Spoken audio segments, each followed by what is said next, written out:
busy bees. Melissa here with Bee and Cozy Stitching. And as promised, today's video is going to be all about the Batting Buddy ruler. Now, Batting Buddy looks like this, and I'll try and hold it in front of me because it's really hard to see. It's a clear acrylic ruler, and it comes together like this. And yeah, okay, there we go. So it comes together like this, pre-packaged, but there's two separate components. And the one component is the outside frame. The outside frame measures 9.5 inches, and the inside square measures 7.5 inches. And basically this system was designed by Prairie Quilting Designs, and they do have a website if you want to go check them out. They have a selection of patterns, and it goes along with the ruler. The ruler was designed as a quilt as you go method, where you're never really working with very big pieces, and you're doing your quilting and then you're connecting your pieces, and so then it makes it easier for you to get a finished product if you want to try and do this on your home sewing machine. But I'm not going to use it for that at all today. So what I have in mind, back in our weekly review, I talked about this pile of flannel that I had pre-cut. I cut my flannel pieces using the Batting Buddy ruler so that my outside edges measured the 9.5 inches. So I'm starting with 9.5 inch flannel squares, and I'm in essence going to be making a rag quilt with this. But the technique is so amazing and the layout makes it so easy that I really think you're going to agree with me that there is another use for the Batting Buddy ruler, and that use would be for making rag quilts. So let me go ahead and get you moved down here to the angle of the table so that you can see what I'm talking about, and then I'll get started showing you how we do this. Okay, so with the Batting Buddy ruler, I'm going to back up because I went ahead and I cut all my pieces already. And in hindsight, I would have left some flannel so I could show you how that's done. But let's face it, I think you guys are all pretty good at cutting your fabrics by now. But what I've done is I've laid my Batting Buddy ruler on the fabric, and then I've cut 2 layers according to the outside edge of my quilt. Now, when you're cutting with this ruler, I don't know if you can see this, so I hope that you can. There's only about 1 inch all the way around on the outside edge, and that makes it kind of tough for cutting. So you do need to have the inside ruler or the inside square in the frame when you cut, just so that you've got a place to put your hand to keep it safely away from the rotary cutter that's going to go all the way around the quilt. You don't want to cut your fingers, and you don't want to, make mistakes you don't need to make. But I will tell you, it's kind of frustrating because they do move around, and when you lift them up, you only get one at a time, so then you have to lift both of them up, and it's kind of frustrating. So what I've done to combat that and to give it a little more strength, and because I don't think the world has enough flamingos in it, I take washi tape and I go ahead and I tape it together at the seam. And I choose washi tape not only because it's got these gorgeous little flamingos on there, and I happen to love flamingos, but because washi tape is very low tack and it doesn't leave a sticky residue when you peel it off. So see, now that it's taped together, when you lift it up, you get everything all in one piece, and so it's easier to work with. It's as if you have a solid 9.5 inch square ruler. And so yes, then the next step is to go ahead and cut all of your flannel pieces accordingly, according to the squares. And I think I got a pretty good selection.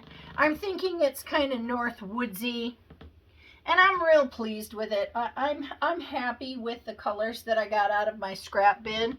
That and the fact that I got to use up quite a few scraps, and yeah, that's always a plus in my book, when you can actually utilize things instead of having them lay around for a lifetime. So I'm thrilled, and there isn't anything better in this whole wide world than to have a nice, cozy, cuddly flannel quilt in the wintertime. For those of you that have never experienced below zero temperatures and don't know about the joys of snow, you're probably not going to get it. But for those of you that live in a very cold climate, or a climate that gets, cold, you're going to know exactly what I'm talking about.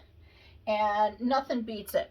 Now, I do have to make a correction because I told you it was Prairie Quilting. The name of the company is Prairie Sky Quilting, and their website is simply prairieskyquilting.com. So that's where you want to go to look up the list of patterns that they have and see more about the Batting Buddy ruler if you're interested in doing so. Do you need to have the Batting Buddy ruler in order to make a rag quilt? No, you don't. Does it make it easier? Yes, it does. And it's just a method that I truly enjoy doing. And since there's my colors, I wanted to lay them out so you could see the beautiful array of colors that I got out of that scrap bucket. So I think this quilt's going to look really beautiful. But anyway, my job is to inspire you to make things, to use things, to rethink about the things that you already have. I already had the Batting Buddy ruler, and so it made every sense in the world to go ahead and use it for something else so that I could actually use it and get my money's worth out of it. And this just happened to be almost the perfect project for it. It was like it was designed for this, and I'm not altogether sure that it was, but in my world, it works perfect, and I'm going to go with it. So I'm going to move some of these fabrics out of our way and hopefully not lose my washi tape, because it's my flamingo washi tape and I love it. And the next step that we have to do is we have to cut a filler. You can use layer upon layer upon layer of flannel if you choose. But the other way to do that would be to use a batting. And this is just how I make rag quilts. There are many, many ways to accomplish this and get this done. This is just the way that I choose to do it. So as you can see, the tape comes right off, no problem. And we're good to go. So, all right, goodbye little flamingos. It's been fun having you. I'm gonna leave some of the paper tape behind because I want you to be able to kind of see what we're doing as we go along. Now with the inside square, you take the inside square out, place it on top of your batting. Whether you use 1 or 2 pieces of batting, that's up to you. I like 1 piece because I feel like the flannel is already heavy enough as it is, and I don't want to add so much weight that it's uncomfortable to lay underneath the blanket. And young people don't really have to worry about that too much, but the older we get, the more that becomes a problem with our circulation and everything else. So I want to keep a handle on the weight. And yeah, so we've taken the center square, and in case you didn't see what I did, I'll do it again. We've taken the center square and we've cut ourselves a 7.5 inch piece of batting. And I'll go ahead and set that aside. And I'll do it again for you. It's just a matter, it's so simple. It's just a matter of going around the 4 sides Plus it keeps all of this batting out of the landfill, and so we have zero waste, and that's what I'm going for, is zero waste. So once you've got all 4 sides cut, as you can see, another square. Okay. Sometimes the batting likes to stick in the mat and the cutting mat, so I just take the edge of the ruler and kind of loosen it up a bit so that I can pick it up and then throw it away. Just a little helpful hint, a little trick from me to you. Now what you do is take one of your pairs that you cut out of flannel using the outer edge or the frame of your batting buddy ruler, if you will. And you're going to lay that down with the right side facing down. Then place your batting buddy ruler on top, the frame part only, because that's all we need is the frame. Now, instead of placing the square in the center, what we're going to do, and I think I'm going to bring you just a little bit closer because I really want you to see this, because this is where the magic is, you guys. So we've got our batting buddy frame on our flannel. Our flannel is face down or right side down, so the wrong side is facing up. Then what we do is we lay our batting inside the frame where the square would normally go. Then lift your square away, and we're perfectly 1 inch away all the way around our flannel piece. So we've got perfect placement for when we sew this together. Then it's just a matter of meeting our edges with our top piece of flannel right side up. Place a couple pins through the batting here. Then we take this little sandwich over to the sewing machine and we do our quilting on this piece. And then we're ready to move on to the next part. So as you can see, we'll do it again because this works so slick. Otherwise, you have to take a ruler, you have to measure, you have to mark.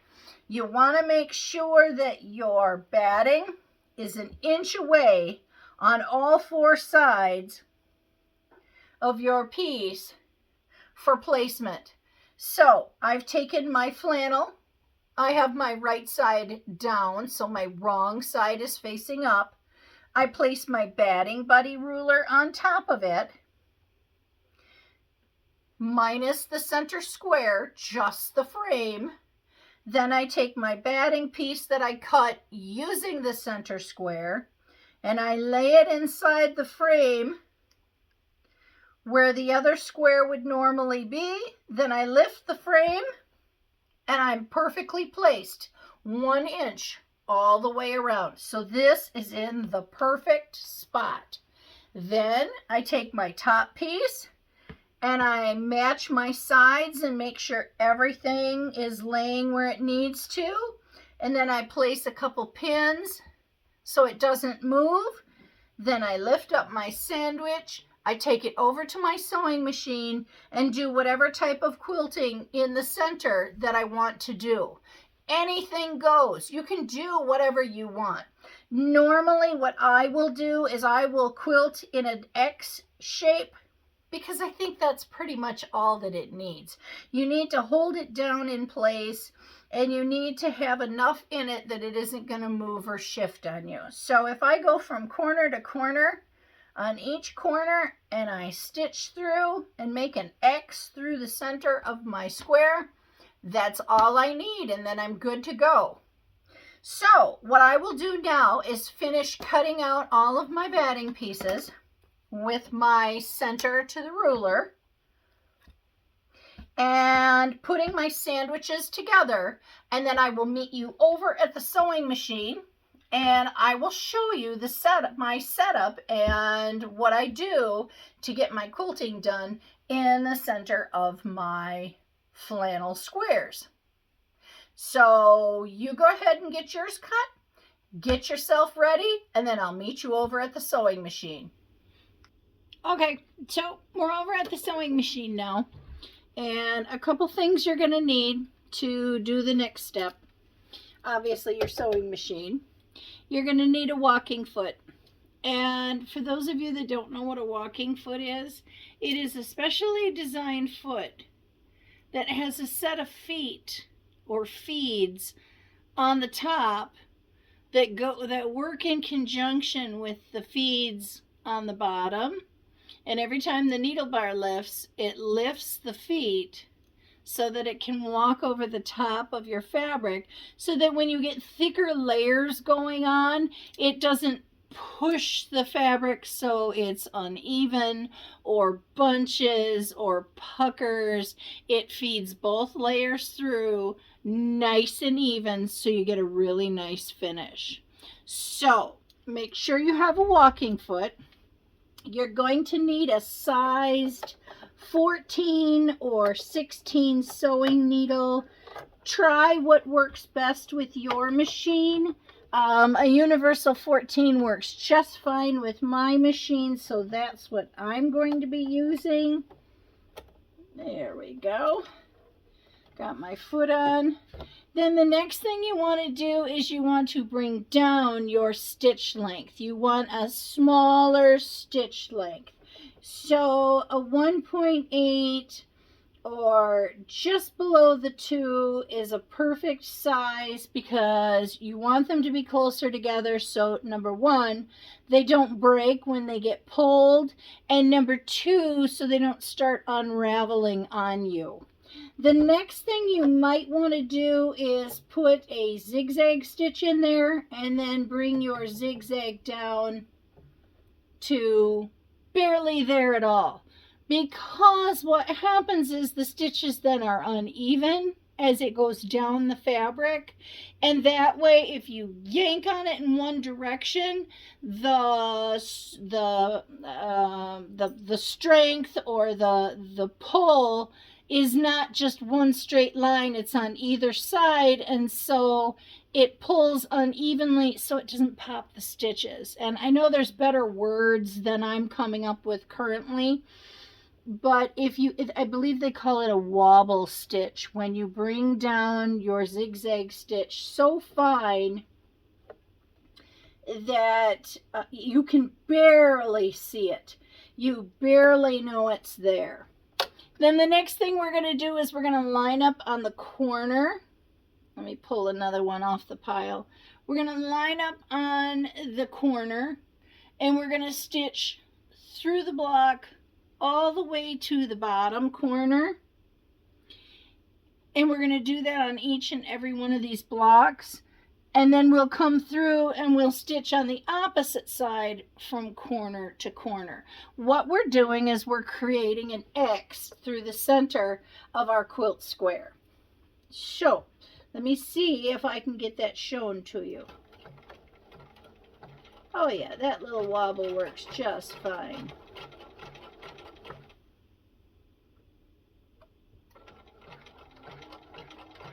I had the length way too short for that.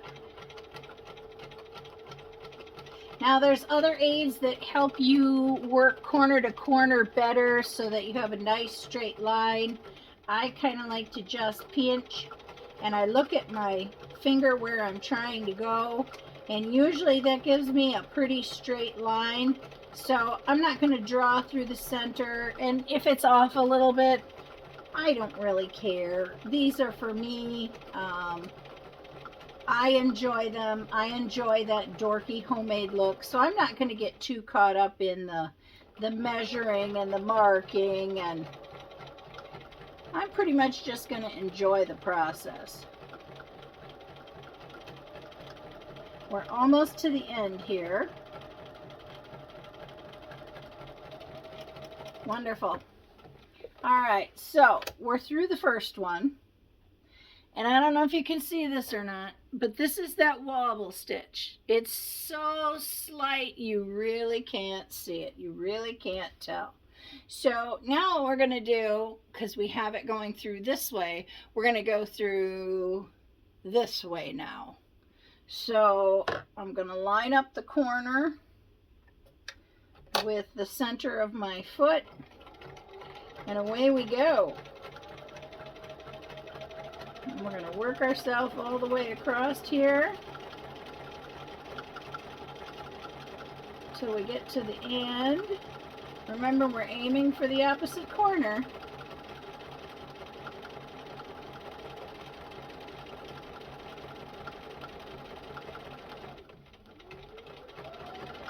And then when we get all the way through to the opposite corner, then I'm going to go ahead and I'm going to do it 3 more times,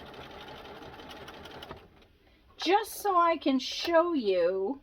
And there you can see, that's all the quilting I do. I just do an X through mine, and I think that's enough. It works great. I'm happy with it. I'm good with it. You can do whatever kind of quilting you want to. If there is a quilting motif you've been dying to try out, here's a great place to practice that. If you wanted to do a grid and do tiny, you could do that too. I'm not interested in that. I want to keep it loose and soft and comfy. I do want to keep it in place, but I want it to be comfortable. All right, so we're going to go ahead and we're going to repeat this process, and we're going to do it 3 more times. And I'm going to show you how to join your pieces together and grow your rag quilt. See, works just perfect. I don't feel the need to mark a thing. From time to time, you want to make sure you've got your pieces, they aren't flipped back on you, that they're nice and straight where they need to be, because you don't want these to bend over while you're trying to sew them.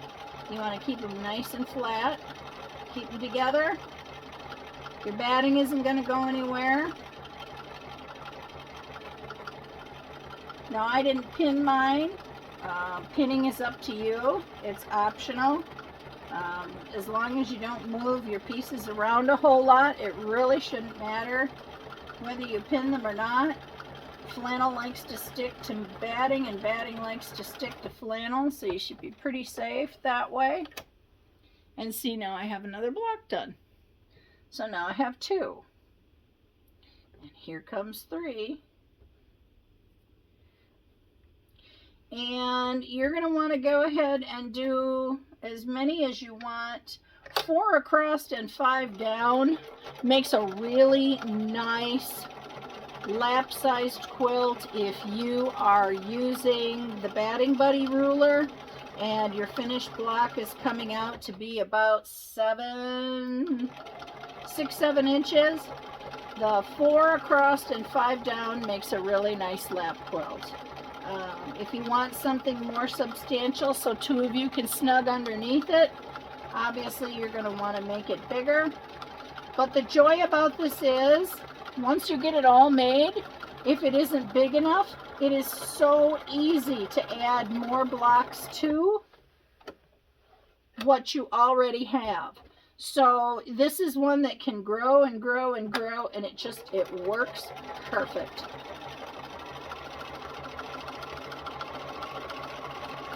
All right.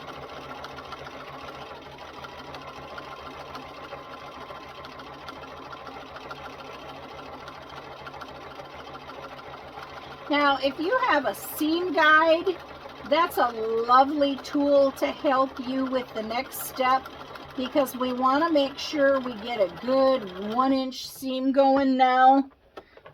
So if you have a seam guide, now is the time that you're going to want to go ahead and dig that out.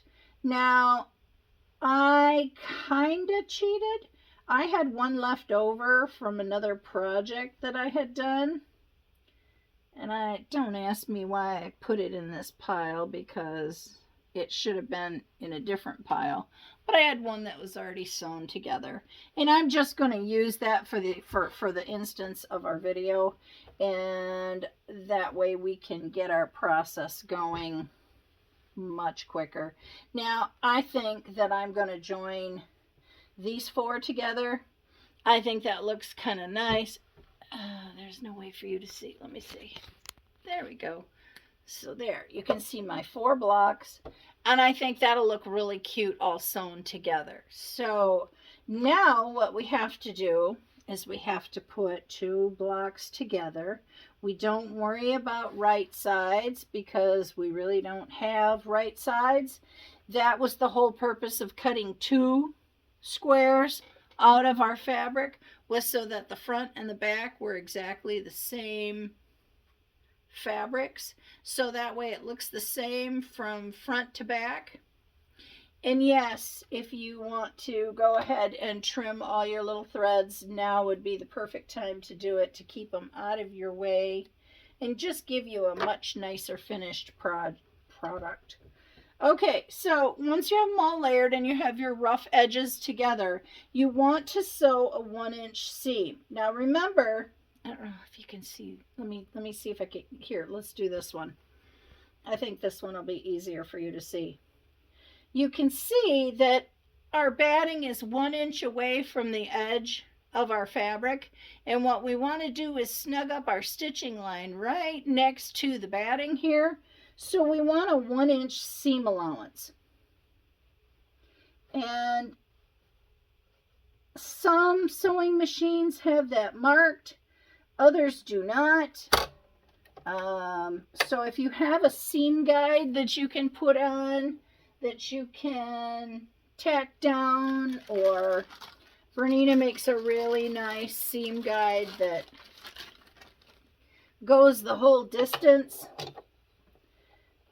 So you can put it on, and you have this bar that you can come up next to and feed it through as you're going. But I'm not going to take the time to put that on right now. Maybe later when we're doing all the blocks, I will do that. But for now, so that you know what we're doing, I will just go ahead and wing it. Use the markings on my feet.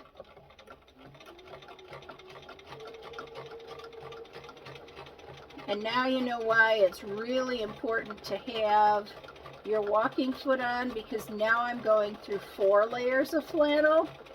And the 4 layers of flannel, once they're cut, are going to make just a wonderful ragging. It'll be so perfect. Now they've got lots of special scissors that you can use for rag quilting. If you're doing a lot of these, you really might want to invest in that. Save your hand a little bit. Go ahead and use that special pair of scissors, because it's spring loaded and it really helps with your thumb. You don't want to end up with carpal tunnel or any of that kind of stuff going on. So it's something to think about. It is an investment. So if you're only going to do 1, maybe 2, just to try it and see if you like it, I don't think I would invest all that money in the scissors. But if you find you really are enjoying it and you'd like to make a bunch of them as a Christmas holiday project, then yeah, you need those scissors, because they are really going to help you. They will save your hand immensely. Yeah, you're really going to want those. Now, I have seen John Flynn take a brand new clean trimmer edger for the lawn. Do you know what I'm talking about? The things that spit that little wire around underneath. And I have seen him rag his quilts using one of those. I would love to know how to do it as well as he does. I'm terrified I would rip all my fabric to shreds, so I don't think I'm probably going to try that anytime soon. But it sure makes the process quicker and easier. Okay, so the system is the same no matter what. You're going to join 2 blocks together, and if I were making a row, then I would take the 2, see how nice that finishes? That's the back.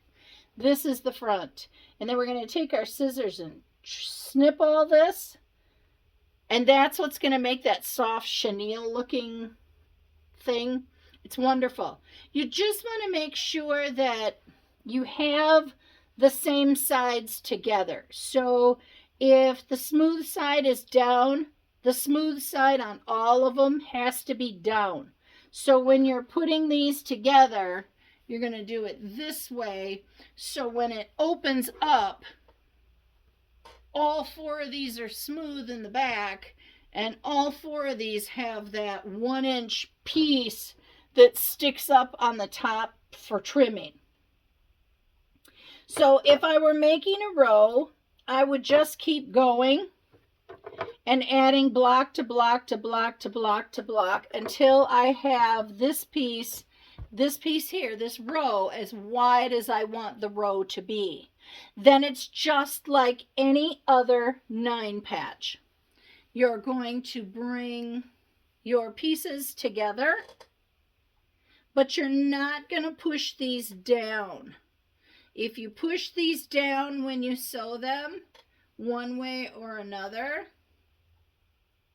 nope, I take that back. I apologize. You're going to do it just like any other seam that you do when you're doing a project, because then it's going to pop up like this, and then you're going to snip through this edge as well as this edge to get that chenilling. And if you push that seam one side or the other, you're going to end up with lumps, and it's going to be very uncomfortable. So you want to open up those seams so that you have one laying one way, one laying the other way, or you're going to lay them like this and lay them flat. That's acceptable as well. I don't like the look. I think it's too big, too much, too bulky. So I'm going to teach you to do it my way. And my way is to have one seam going one way, the other seam going the other way, match them up in the center. Here I will pin though, because I don't want that to shift and move on me. Because when I open that up, I really want my 4 corners to match up. But then I'm going to go ahead and I'm going to stitch my 1-inch all the way across again and down. And it feels a little funny because you have your seam on the top. Instead of your seam being on the bottom, your seam is visible and on the top. So that's a little strange. It takes some getting used to. But it's just like paper piecing. Even though it's a little backwards, it's dynamite when it's finished. I love paper piecing. I know a lot of people don't, but I think it's wonderful. And the precision that you get is just absolutely amazing. Okay, so we're just about there. Bear with me.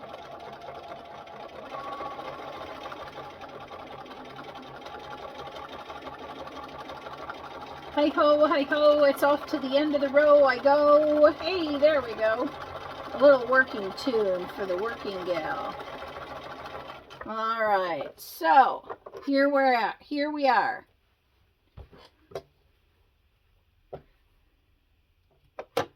If you don't like working with long rows, you can sew them together in sets of 4. But this is what it looks like. And this all gets cut. Now you're going to come in here and you're going to snip right along that seam line. Not on top of it, but right next to it on both sides. So this stuff sticks up and stands up on both sides. So what I mean by that is take your scissors in right next to your seam, not all the way through to your seam, and snip away. See how wonderful that works? There we go. Now this one's ready to go. Okay, then do the same thing on all the intersecting seams that you have. And when you're all set and done and ready to go, it's simply a matter of cutting in to about 1/8 of an inch away or 1/4 of an inch away, whatever you feel comfortable with. trimming all these seams, and they look really funny. You're going to trim them about 1/4 of an inch to 1/2 an inch apart, whichever look you like better, whichever one you think is going to work better with your fabric. I would say thicker fabric, you might want to have a little wider seam. Thinner fabric, you might want to have a little smaller seam, just so it gets fuzzy and all shredded and looks lovely. And again, when you want to add more, it's the same thing. You match it up, one seam one way, one the other way, zip across, and you just keep adding till you're all the way finished. A good sized quilt would be 4 of these blocks across and 5 down. That makes a nice lap size, or you can go 5 across and 7 down. That makes a little bit bigger lap sized quilt. But otherwise, just keep adding your squares until you get the width that you like, and then keep adding the squares down, or the rows, until you get to a length that you really, really like. But that, my friends, is all there is to the Batting Buddy method of not scrap quilting. Well, yeah, it is kind of scrap quilting too, because I got all these out of the scrap bin. But it's rag quilting. And it works so perfect because now I have batting to batting on all sides. I've got a nice 1-inch seam for me to cut apart. I'm all ready for the next ones. See, I'm about 1 inch away here. It works perfect. All you need is a walking foot and a good seam guide. Bring your stitch length down, set your zigzag on, 1 or 2 ticks above 0 for the width of your zigzag stitch going back and forth. It gives you a nice wobble stitch so that when you're pulling the blanket up on you, it doesn't snap. It gives it a little bit of stretch, keeps it all together and looking just absolutely lovely. And FYI, if you have furry friends, they absolutely love cuddling up in these blankets. So that's kind of where we're at for now. Oh, look at that lovely mess behind me. Oh, that's unfinished projects. Now you know why we've continued on with the challenge in February to get 1 project a week done, because I've got lots of projects in here, lots of projects up here. I can't wait to get them done and get that shelving organized with pretty baskets. And oh, one of these days you're going to see it in a video and it's going to look so lovely and so wonderful, and you're going to wish it was your basket system. And it just might be, you never know. But that's what I have for now. This lovely rag quilt made using our Batting Buddy ruler. The Batting Buddy ruler is made by Prairie Sky Quilting. Their website is prairieskyquilting.com. They have all kinds of quilt as you go patterns that you can use with your Batting Buddy ruler. You don't just have to use it for rag quilting. The rag quilting is just another way to keep using that Batting Buddy ruler so that it's not sitting in the drawer or in the shelf or wherever you keep your rulers.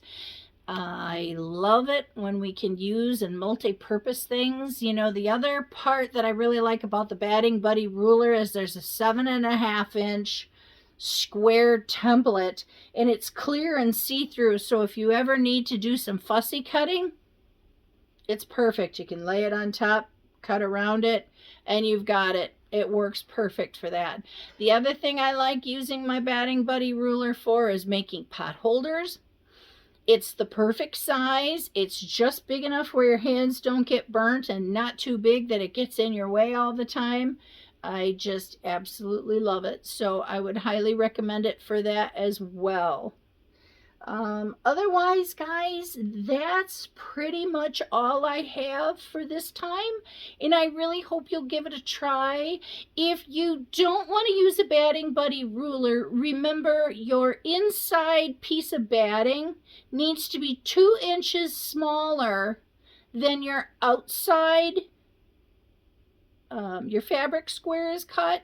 Does that make sense? Yeah, your flannel. your flannel, your cotton, whatever you're using up to try your rag quilt. So if you have a 10-inch layer cake that you want to use for this, then your batting needs to be 8 inches.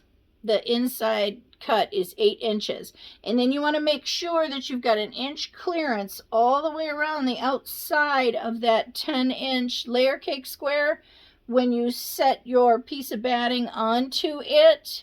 And if you do that, you will have fantastic success. You can do them 5 inches. You can do them any size that you have a mind to want to do. The only thing I will tell you is I wouldn't go any smaller than a 5-inch square, because then you're all seams and no fabric and it's bulky and you're not going to be happy with the outcome. Don't be afraid to do fancy stitching in your square. Don't be afraid to do applique in your square. You know, this is a chance for you to really shine.